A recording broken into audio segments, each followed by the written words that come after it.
Bonjour, je vais vous présenter l'outil de préparation de commandes pour PrestaShop et les fonctionnalités.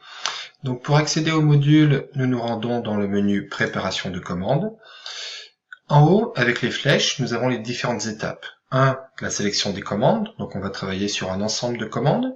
2. Télécharger les documents nous permettra de télécharger un PDF avec facture, bon de préparation et liste de picking.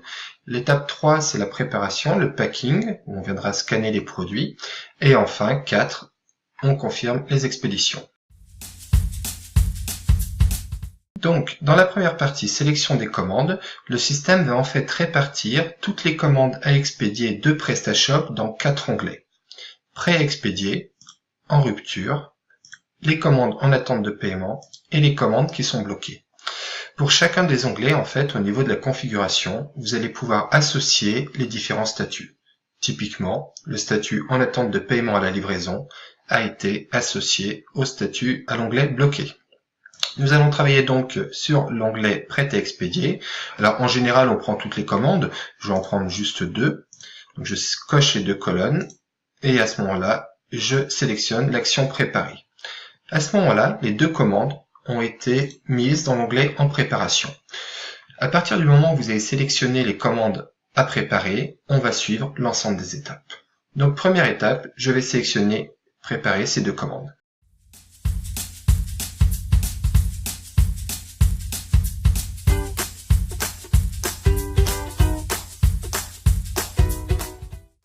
Deuxième étape, en cliquant sur le bouton télécharger les documents, le système génère un PDF avec plusieurs pages. Dans la première page, on a ce qu'on appelle la picking list globale. La picking list globale, en fait, va reprendre tous les produits dont vous avez besoin pour préparer toutes les commandes que l'on a sélectionnées. On retrouve les quantités, l'image, la référence et l'emplacement si jamais vous l'utilisez. Donc avec cette picking list globale, vous allez dans l'entrepôt, vous collectez tous les produits et vous les ramenez dans le banc de préparation. Ensuite, pour chacune des commandes, on va retrouver au maximum, puisque c'est configurable, 3 documents. Le premier document que vous avez sous les yeux, c'est la liste de préparation, avec un code barre pour la commande, les informations principales et les produits. Ensuite, toujours pour la même commande, si vous l'activez en configuration, on va retrouver le bon de livraison que vous pourrez mettre dans le colis, et enfin, la facture. Donc ces 3 documents sont pour la même commande, et on va répéter la même chose pour les 3 autres commandes.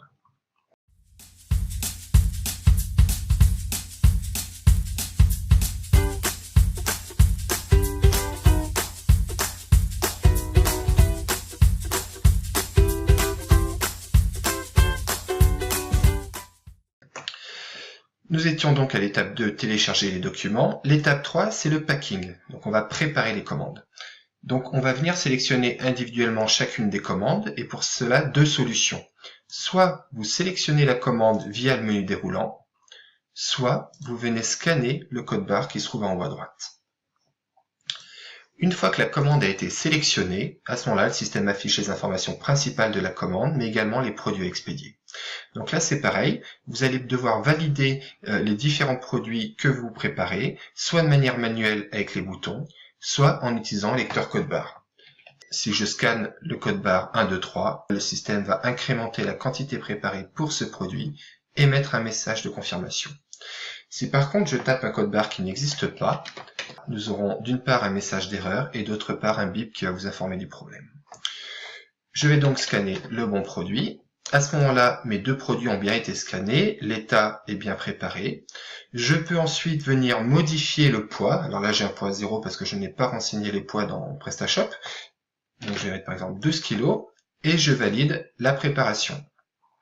Une fois validé, le statut de la commande est modifié. Vous avez le contrôle sur le nouveau statut au niveau de la préparation. On peut, via le système d'étiquette transporteur, en fait, télécharger automatiquement un fichier qui contiendra toutes les informations de la commande. On a des modèles, en fait, qui sont faits pour les différents transporteurs, qui pourront ensuite être intégrés automatiquement dans les logiciels transporteurs comme Expeditor, TNT Microjet, WinXP, etc., etc. Donc, via ce système-là, ça peut imprimer automatiquement l'étiquette transporteur. Et une fois que vous avez l'étiquette transporteur sous les yeux, à ce moment-là, vous allez pouvoir scanner le code barre du numéro de suivi ou alors le saisir manuellement. Voilà.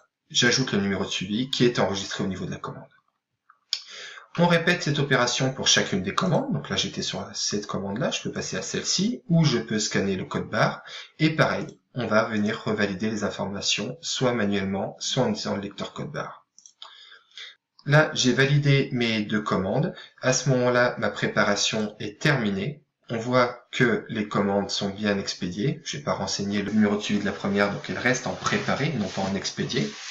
Une fois que tout est bon, on peut vider les commandes expédiées. Cela va permettre en fait de repartir sur une nouvelle vague. Voilà, donc ça c'est les fonctionnalités principales du module. Il existe des variantes en termes de processus de préparation de commandes. Là, ce processus est en commande par commande, c'est-à-dire que vous allez passer sur chacune des commandes. Il existe également un processus que je peux vous montrer via les paramètres, où je peux basculer par une approche en masse de la préparation.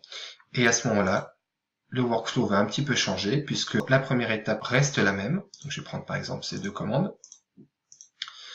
Par contre, la seconde étape va automatiquement expédier les commandes et télécharger les documents que l'on a vus avant. Donc ça génère un PDF assez semblable.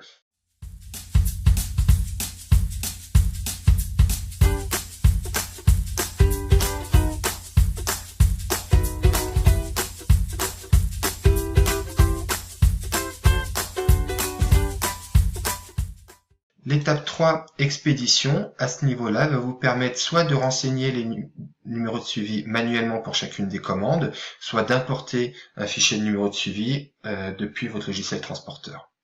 Et enfin, l'étape 4, notifier le client et vider la liste, va simplement envoyer l'email au client et vider votre vague de préparation. Voilà, donc là on est sur un processus plus en masse, puisqu'on ne va pas venir faire une validation par code barre sur chacune des commandes.